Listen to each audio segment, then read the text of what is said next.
Very good morning to you, and you're signing up to the RounUp 60 on Zim TV Online, your most colorful online TV broadcasting from Zimbabwe. This morning we have Advocate Wilbert Mandinde, the acting director of the Zimbabwe Human Rights NGO Forum. Advocate Mandinde is going to tell us whether Zimbabwe is headed towards a constitutional crisis, whether the elections that are due in Zimbabwe on August 23 are uncertain given the current court cases, given the challenges that have happened so far. What we see at the moment is a situation in which, following especially the passing of our Constitution of Zimbabwe Amendment number 2. Number 2 came up with and showed a propensity to have the president be the almighty, the president being the only person with all the power to do everything. When you look at amendment number 2, I think one of the main cases coming out of Constitution of Zimbabwe amendment number 2 was the Musa Kika versus Luke Malaba and others case, where Musa Kika, the then executive director of the Zimbabwe Human Rights NGO Forum, went to court and said that Luke Malaba could not continue to be the Chief Justice upon reaching the mandatory retirement age of 70. But what we saw the president reappointing Luke Malaba for a further 5 years. The issue at the end of the day reflected how the role between the judiciary and the executive, if conflated, you would then see what I would call an unholy alliance in certain circumstances. And therefore, it's really worrying, and it then started indicating that we could be headed for a disaster. The issue was everyone believed that the appointment of the Chief Justice, or rather the extension of the age limit, as the Constitutional Court then put it across, of the Chief Justice to sit for a further 5 years, was to give him an opportunity to be able to sit and make a determination in the event that there were challenges to the presidential election. But the issue really is, even before we get to the 2023 harmonized elections expected in the next fortnight, and possibly, if ever there were going to be the likelihood of petitions to be filed, the issue is what we have now seen insofar as this election is concerned is worrying. This is an election likely to be decided more in the courtroom than in the ballot box. We have seen so many cases, and at the moment of interest is the fact that we have the Kasukuere matter, where Kasukuere has basically been removed from the ballot by a court. And unfortunately, when you even consider the appeals that have been had, the appeals have been dismissed more on a technicality than on merits. And therefore, you have persistently seen a situation where both the Constitutional Court and the Supreme Court have avoided dealing with the real issues, have decided to go technical about this particular decision. And what it does is that it then suddenly disenfranchises the Zimbabweans who were meant to vote for him.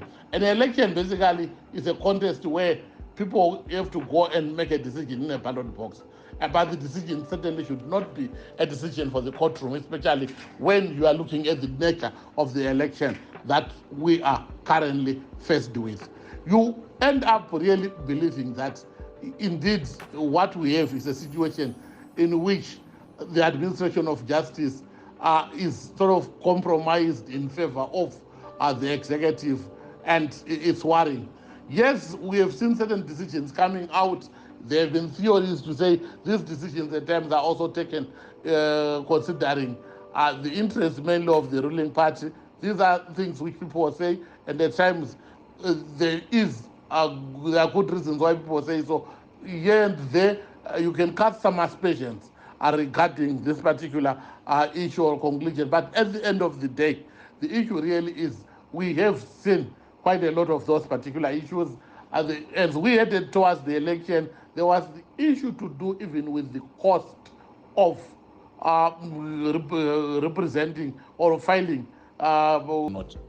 Obviously, because elections are beckoning, Parliament had to adjourn at a certain point to allow sitting members of Parliament the opportunity to go out and campaign.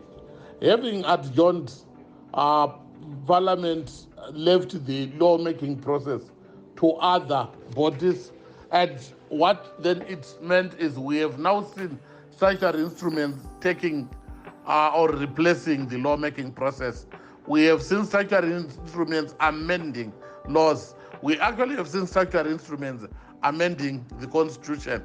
And we consequently have seen quite a number of challenges in courts as a result of the fact that certain processes which would be done lawfully have then been done, or amendments have been brought out through statutory instruments.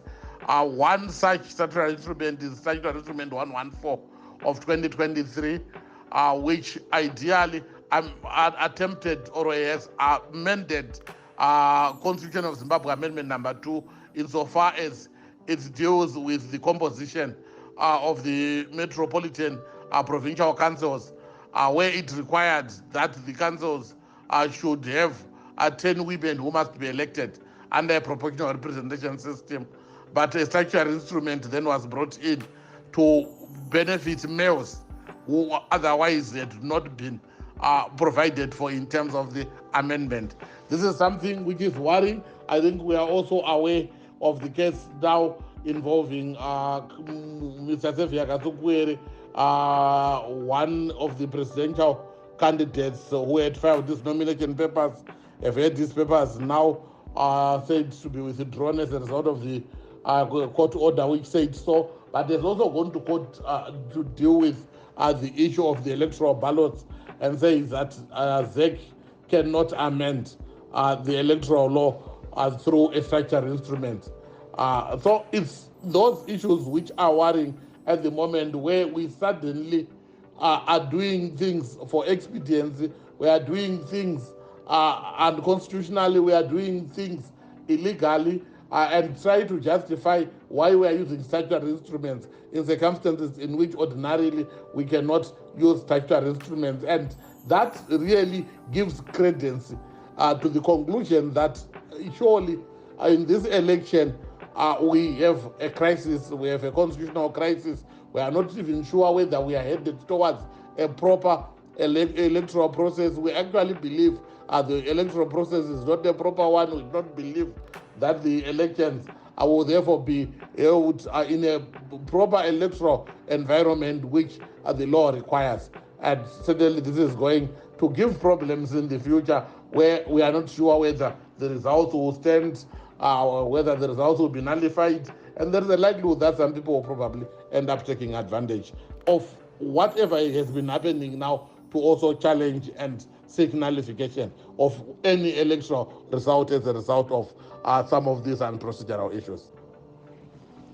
On the question about whether the 23 August election is uncertain, the short answer to the question is the election will go ahead.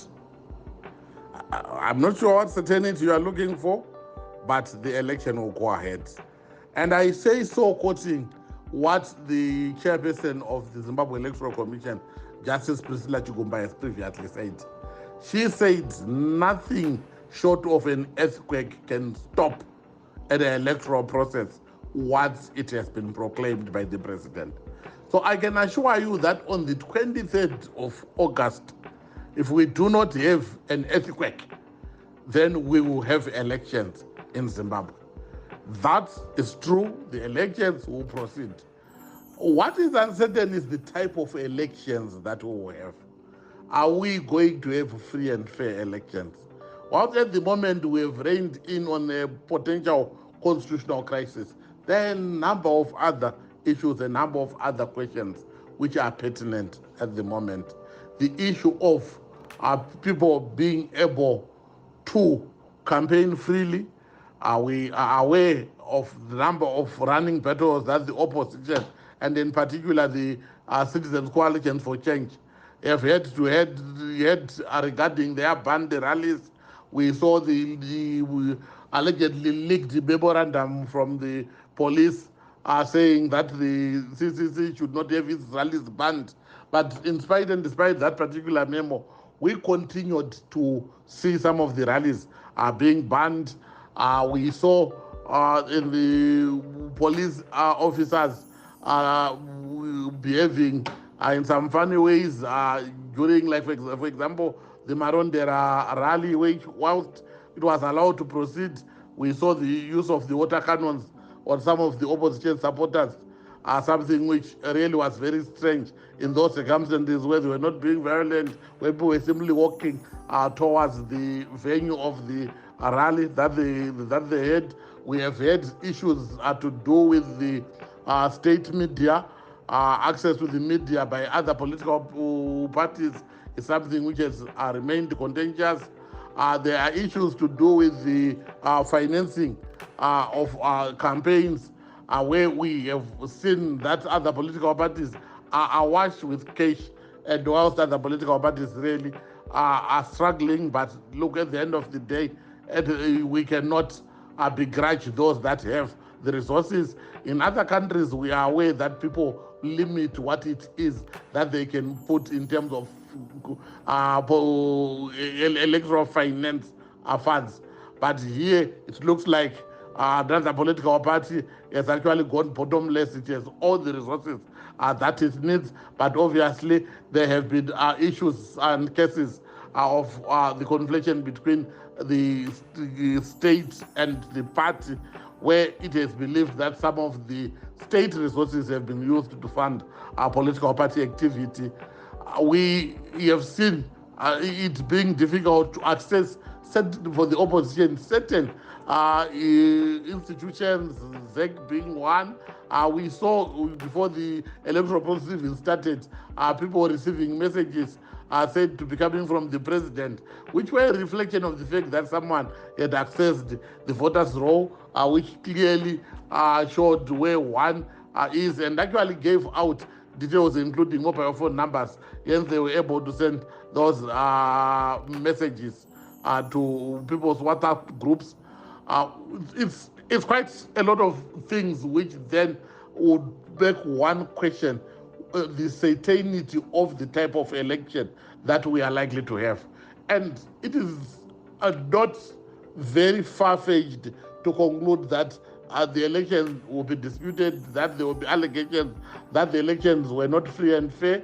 But look, we wait. The 23rd is not very far from now, taking into account where we are as of today. When one looks about remedies to try to address some of these particular issues, it is worrying time-wise where we are today. But you can then say maybe it might not be too late. Obviously, some of the issues, it has already passed. Nothing much can happen. But there is need to professionalize the state media, for example. I think I highlighted the issues to do with the media, and have the state media being run by like one which is impartial to all, gives fair coverage to all, gives fair equal time to all, and certainly cover people so that people also get to learn about the candidates from the state media. With some of the coverage we see at times borders on it being a little bit unfair. We know, for example, that each and every time the president has a star rally, it is covered widely on the main news at 8 p.m. and immediately thereafter the president's speech is also rebroadcast in full. Each and every time that the opposition speaks, it's not given as similar or equal time like the president, because the president in a campaign process is a candidate, and therefore you have to be treated like a candidate but not the president. However, we continue to see those issues, and we have also seen that the political parties being then cast in negative light, which is also something which is not proper, especially if being done by the state media, which is meant to be impartial. So that is something which is important. Then, obviously, whilst we understand that all political parties, for example, now have the electronic voters roll, there have been issues to do with or whether or about the format of the electronic voters roll, which political parties were able to access. It's those things where if different things are given to different political parties, then certainly allegations of an election which cannot pass the test of being free, fair, and credible is something that is beckoning in us, and we hope for the best in the circumstances. Wind it up on the Roundup 60 on Zim TV.